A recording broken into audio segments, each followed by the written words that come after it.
Get ready. Start.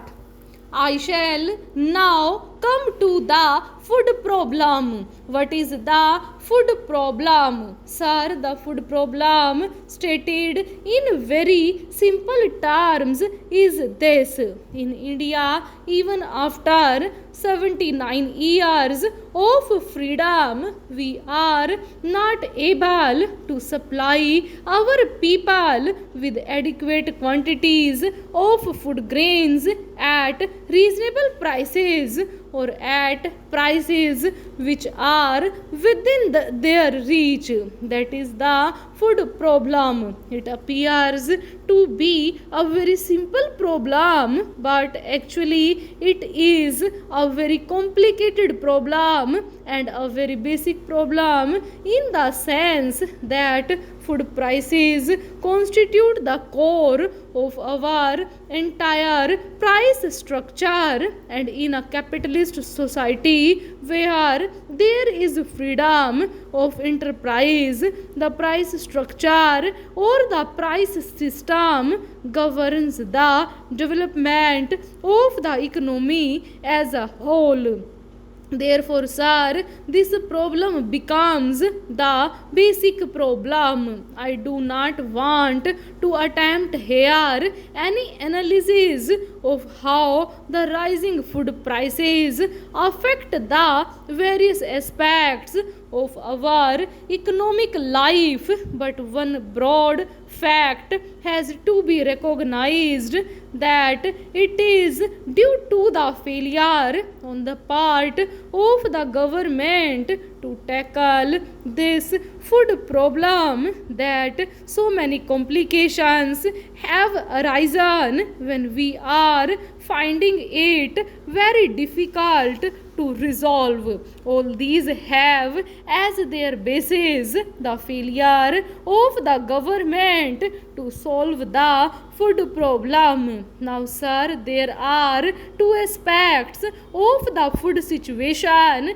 to be considered, as has been correctly stated by our Honorable Minister of Food and Agriculture. One aspect relates to production and the other aspect relates to distribution or regulation of the resources that are at our disposal. Now, sir, I will take up these two aspects separately and show where the government has failed in its responsibility, where the government policies have been wrong policies, or where the government has failed to work out any policy at all. First, I will take the distributive aspect or the regulatory aspect. For this purpose, I will have to go back a little to the developments that have taken place during the last 5 or 6 years. Now, if we follow the developments that have taken place from the year 2000 onwards, we will inevitably come to the conclusion that the record of the government has been a remarkably poor record. The government has been groping in the dark.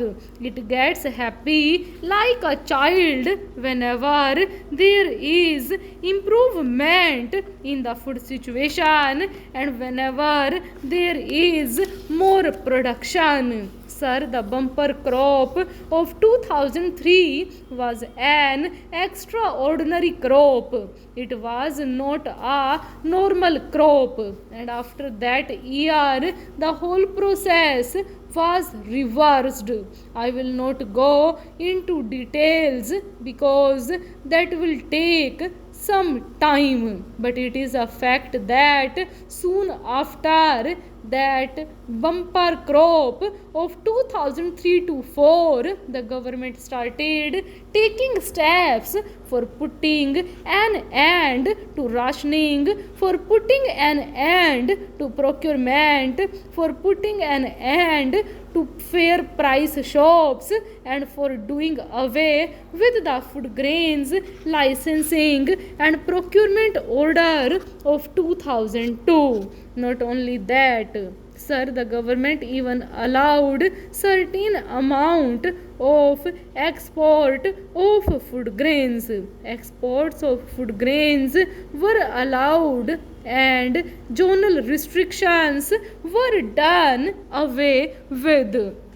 The result was that free market was restored. It is true, and I recognize that at that particular time, because of the inefficient manner in which the government were running the rationing system, there was a lot of discontent against rationing. So it appeared to be a popular move for which the government got 3 cheers, but it was a blind policy. They were not looking ahead. They were not examining the basic factors in the situation, and the most basic factor in the situation was that our agriculture is on the margin, that a good monsoon may give us